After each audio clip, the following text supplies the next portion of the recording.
I am a 20-year-old African American female in today's generation. Confused. And I say confused because this world is confused. And as I try to figure out the kinks and the turns of life, not just in this world, but most importantly myself,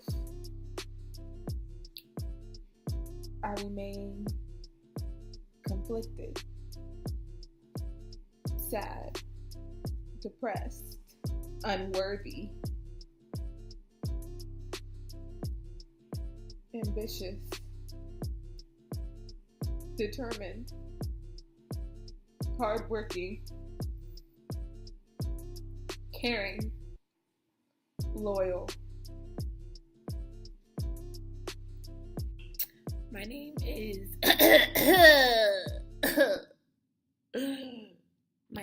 is Jaya Gay.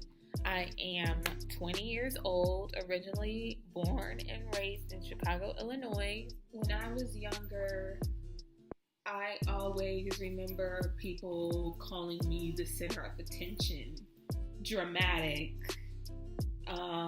hilarious, a trip. I knew I had a talent, I was always in the plays, I was always singing, I was in the choir. Wherever I could be in the spotlight is where I wanted to be and where I thrived. I was definitely a people person. I always gravitated towards people. People always gravitated towards me. And I always seemed the one to hang out with people older than me. I would always gravitate to the older crowd. I never knew why. It was never really people who were my age. It was always people who were older than me. And I think now, looking back at it, it's because I wanted to learn from them. I realized that all those people helped me along the way because I became wiser. So when I got into high school, I feel like I'd always seek attention from boys. If that was the best attention out of all the attention, I think any girl can agree with that. If the boys gave you attention, you was the shit. And I was always the girl who none of the boys gave attention to. So I always assumed it was because of my skin tone. I'm black. I'm dark skinned. My dad is Senegalese from West Africa, and he's literally black. And my mom's a dark chocolate woman, and she's American. I just really inherited all of the darkness. And back then, it was all about light skins and light girls, and I just never fit into that category. But then again, I always had guy friends because I was always that, fun, cool girl, but it was never more than just, fun. My first year in college was a big transition. I was moving from little old Clarksburg, Maryland to Atlanta, Georgia. And I know going down to Atlanta was definitely about to be a big change. And I thought it was the change I needed. I thought I was unhappy as fuck all my 12 years in school.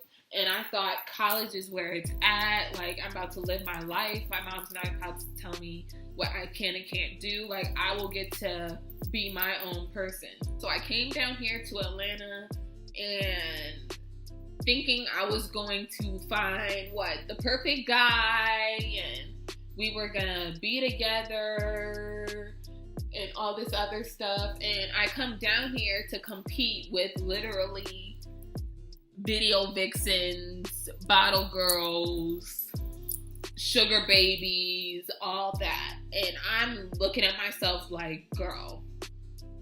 And mind you, I didn't know myself. I was just trying to keep up with what I thought attracted attention. Good attention, putting myself out there, changing my hair, trying to wear different clothes, even though I knew I couldn't really afford it. I can definitely say now I spent my first year in college trying to please others, as I did the majority of my life. Now, I say specifically freshman year because even though I was in school and I was doing pretty good, even though I was keeping up with my classes and stuff, like, I don't know, I wasn't really there. I was always partying, going out, drinking, smoking. I had set myself up a Tinder account and thinking I was going to find love that way. And, you know, Tinder actually was not that. I thought it was a site where people would go on and they get to see who they would want to meet up with and like talk with and maybe develop something. But no, Tinder was for hooking up. And so I was always so surprised when I would go on these dates and they were actually pretty decent. You know, they were good dates. I had never been on a really good date ever where a man would pick you up and take you out and cater to you. I was usually always the type of girl doing that to the dude because I wanted them to stay interested in me. And now I realize that was stupid. They were always trying to get more than a simple nice night. They would always want to touch or kiss or hug, you know, all that extra stuff. And, you know, at first I didn't mind because I'm like, ooh, like he thinks I'm pretty, he thinks I'm cute, like he's trying to take me here. And I got myself into some really bad situations and I definitely was tearing my self-esteem down. Like, because then I realized they really did not want me, you know? They really did not want to get to know me. After one of my experiences dating, after an incident had occurred, a lot of things just seemed to be going downhill after that. I felt really broken. I felt lost. I did not know why I was here. I really did not know why I existed. Like, I was just like, why am I here? What am I doing? Because I knew I was not happy. Like, I was miserable. That was the point. This was sophomore year. I had finished freshman year, you know, and I was sick of being broke freshman year. So I moved off campus and I got myself a job. So I was always work. And when I wasn't at work, I was at school because I was still a full-time student trying to maintain my grades. And then I get home, I realized I went the whole day without eating. You know, I was tired. I didn't have a car. I was on public transportation.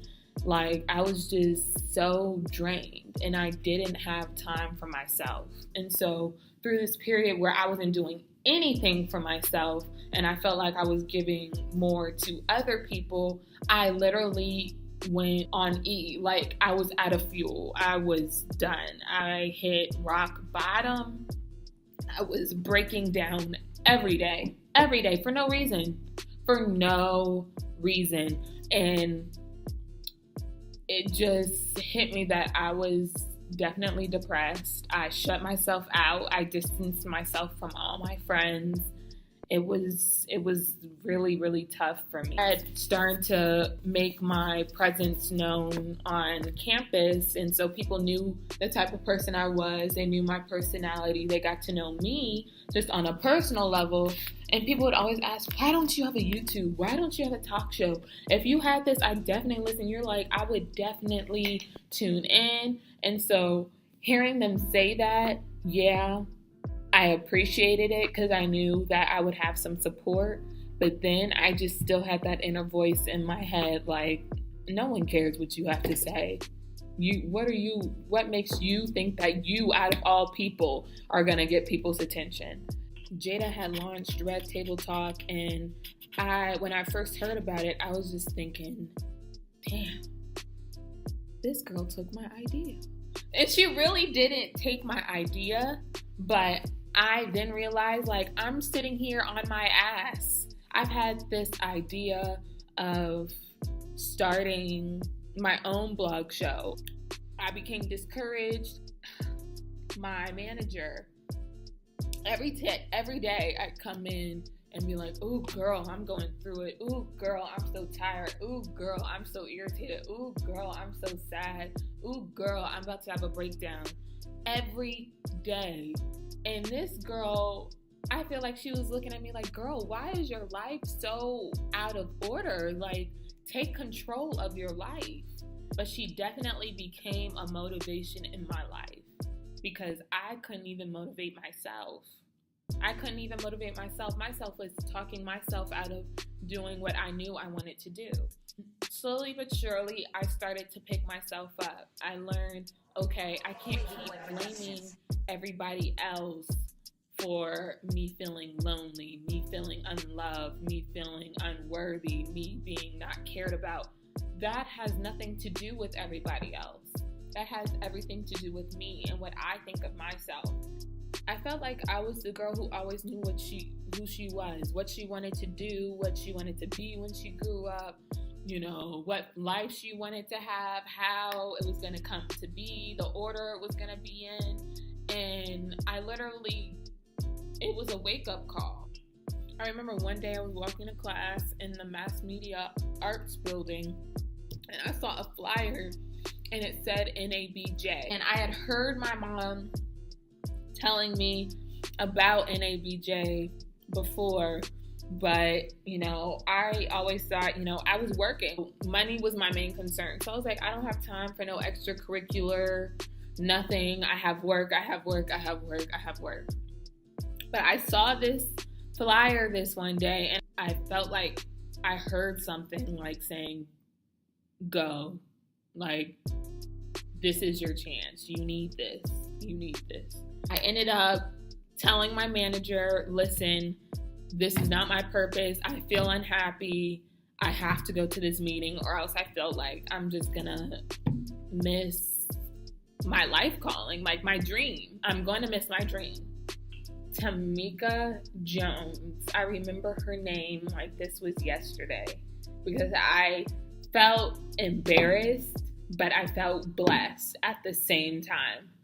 I went to the panel, and it was just a panel of different Black journalists, who were in the media field talking about their experiences, their struggles, all that. And just to hear that, it was very comforting that I knew that I still had ways to go.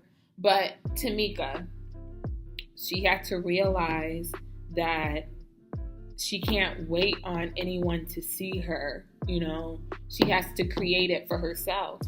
So when she went into speaking about her story, that was the main thing that struck a nerve. And she was literally talking on her panel, and I was in the back of the room having a mini breakdown because I felt like she was speaking to me like, you need to know who you are, and you know what you want to do, and you're never gonna know unless you go out there and get it. Because I have a message that I want to put out there, and not everyone is going to accept it, and that's fine. Not everyone has to accept it, but there are going to be some women out there, or there are going to be some people out there and that are going to get and understand where I'm coming from. And I just want them to know that you're not alone, that no one is perfect. This world isn't perfect. This world is fake. How about that? This world is fake. And I am trying to block out all the fakeness and expose the real, because we need to be coming to some real realizations. My main goal for this blog is to bring awareness and conversation on the women's perspective in life in this generation. Because being a Black woman myself, I named the site Blis, to touch on the 4 most important aspects of a woman or Black woman's life. So the B stands for Black because it is the skin tone of us, and that automatically changes the perspective or the way that we are viewed in today's society. The L is love, something the world needs and thrives off of, but lacks so much of, especially in the social branches of the Black community when it comes to, not killing our own, or, the infidelity and the disrespect. Love is something and one of the major big issues that we go through every day. Intimacy, something that is now driven by this generation and is now controversially viewed as a part of human nature, because we are all over here being sexually free, that's what they call it, and self. And out of all of the topics that I named above, understanding and connecting and loving yourself is the key. If you don't have yourself together, mentally, spiritually,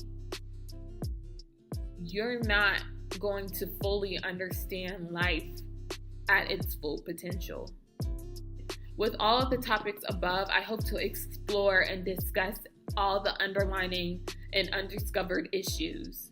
My goal is to bring and give peace of mind, but also create some insight on how to change and make a difference in today's life, because some people have gone through this and they've contemplated taking their own life because they feel like their life is not valued. I've definitely had some thoughts of mine where I'm just like, why am I here? What is my purpose? But I know what my purpose is. And my purpose is to help people. This is going to be my way. I definitely, after that panel, it was a wake-up call, and I realized this is what I want to do. This is how I'm going to do it. Even though the how is still, a challenge, I will find a way. Either way, it's going to have to happen, because that's my purpose.